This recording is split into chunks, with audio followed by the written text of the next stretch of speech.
Hi, for this video you may have noticed that I'm sat here in my dressing gown. This is because last night was the first night of hay fever and I'm very tired because I woke up at 6 this morning. So I just thought, screw it, I'll just do it on a casual basis. Charity plug and Tom's Physical.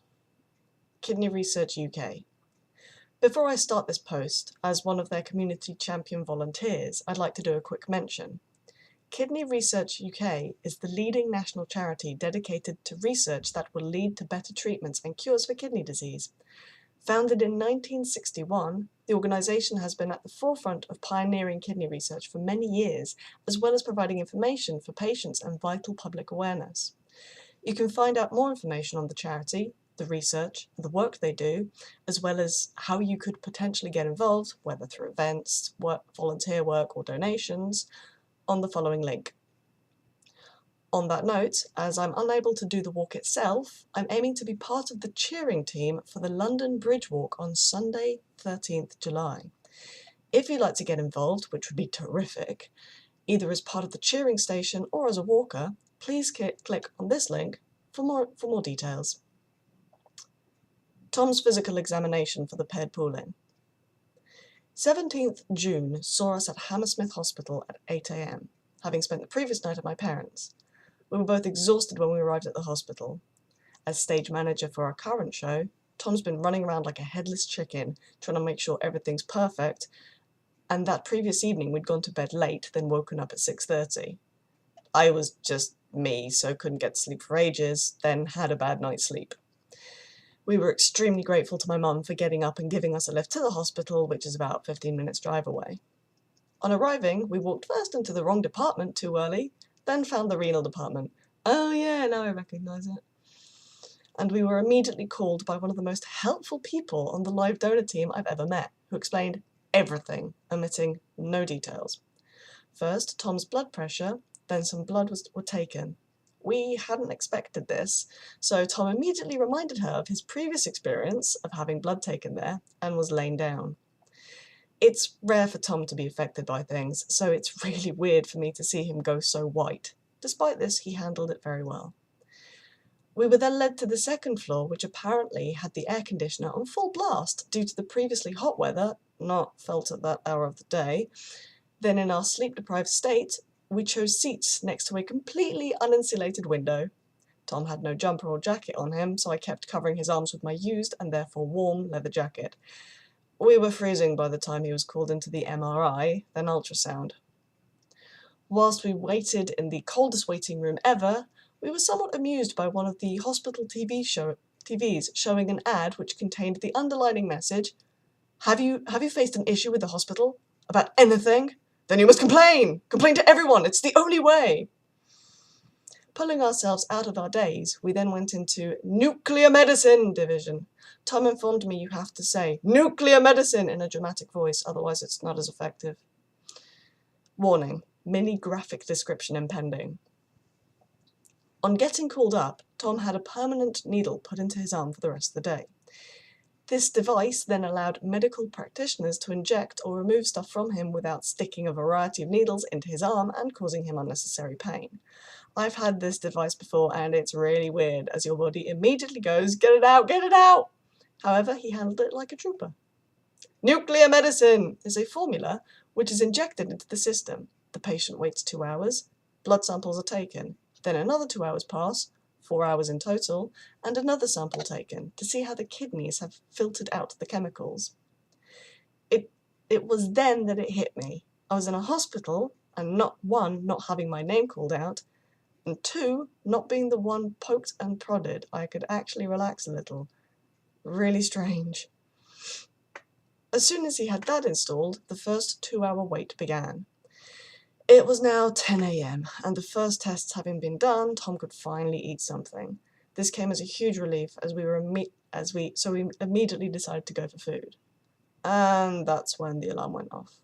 Really? Are you kidding me? We continued to make our way to the cafe, watching people around us. After a minute, we realised no one actually seemed to be in any hurry or even care, so we adopted this attitude ourselves and ordered some breakfast, as it was far too early for lunch. The test fire alarm still going on, we sat in silence as we ate, conversation nearly impossible. At this point, I became thankful I didn't have a headache. It was that loud. This gave me some time for contemplation. Tom had told me beforehand they'd showed him his scan results and he'd been able to see his kidneys, something I always find fascinating. And this train of thought then went on to how Tom's built like an oak tree of health, so if he's suitable for operation, whoever gets his kidneys will be extremely fortunate. Well, the one kidney anyway. And that's when I broke. It suddenly hit me the magnitude of Tom's action, giving someone else extended life so someone else would do the same for me. I mean, wow. Unfortunately, the sirens still blaring, I couldn't explain why I'd suddenly started hiding my face and crying because I didn't want to shout it out. So we had to sit there for a minute or two, Tom rubbing my back and me shaking my head in an I can't respond yet way as he asked if I was okay. Finally, the alarm stopped and I was able to talk. We both concluded that, as well as it being an emotional day, I was also exhausted due to not sleeping well. Finishing off our food, we decided to go for a walk outside, which turned out to be a bad idea. Even in the sun, there was a chill, and we promptly lost all body heat we'd obtained from our snack. So we decided to return to the nuclear medicine waiting room, which was, thankfully, warmer than the MRI waiting room. So we got as comfortable as we could and read, listened to music, and attempted to nap. The 2 hours actually passed surprisingly quickly, and I was glad the room was basically to ourselves, except for one or two other people who would step in, then leave soon after their appointments, giving us free roaming. 12 o'clock finally came round, and the first bloods taken. We went on a wander to find the restaurant. Here we were forced to pass a tunnel in Hammersmith Hospital, which I really hate. It's a lengthy picture of an underwater scene containing rock formations and dolphins. As you walk along the passage, it gives a sensation that you're walking out of the water onto the beach. Yes, it's actually quite lovely, but being underwater can freak me out, so the entire painting actually rises my nerves as I walk through it. I made the statement, "At least it's not spiders," to which Tom responded, "No, that's the other tunnel, near the ECG centre, before you exercise. Really gets your heart rate going." Found the restaurant and had some stew with rice. Bit sad and tasteless to me, but it's amazing what not eating for 4 or so hours, then having tons of blood taken can do to the appetite. Tom, bless him, was in a state of bliss with the food, caffeine, and cake with custard. As it was now midday, we figured it should be warmer outside, so we went and found ourselves a sun patch. I sat with my back to a bollard on the pavement, and Tom lay with his head in my lap to try and get some rest before the next tests. It's funny how lying on a pavement in the sun by a hospital can give you a ton of attention, either by people staring at you or a selection of health professionals confirming we were actually okay. I had to give off a dazzling smile and "everything's fine" a few times. After a few minutes of that, last bloods were taken and we went to the ECG department where Tom would undertake the most daunting test, the exercise test. Yeah, save the best to last, right? We got there 45 minutes early, and here Tom took the opportunity for an almost empty waiting room and lengthy sofas to just sleep. The exercise test was then had, and I called my parents to confirm we'd be on our way soon. Here my mother informs me we have tea and tiramisu waiting for us when we get back home. Tiramisu is Tom's absolute favourite dish, and oh, he was fed all the tiramisu. But it wasn't the end of the day for us. Dress rehearsal was next, and it was during the second act that my anxiety began to peak. I was exhausted, I was nervous, and I kept getting the same mind blank I get when I stand up from a chair, go to another room, and then think, why am I here again? That further fed my anxiety. I walked up to Tom and pre-warned him there was a chance I'd freak out after the show. Holding back an anxiety attack when you know a group of people are relying on you is one of the hardest things I've ever done. Epic use of skill here. The crunch came when the show ended. I picked up my chair and realised it was hooked on something. I shifted it in the dark and crash. The glass breaks. Oh God! Managed to get through the bows, ran backstage, got changed, ran into the cafe and curled up into a ball. Nope, that didn't work. Run backstage, found Tom and said, "Tom, need you, now." Instantly, my brain engaged with, "You're with Tom now, you're safe." And I managed to get behind the scenery before collapsing and hyperventilating.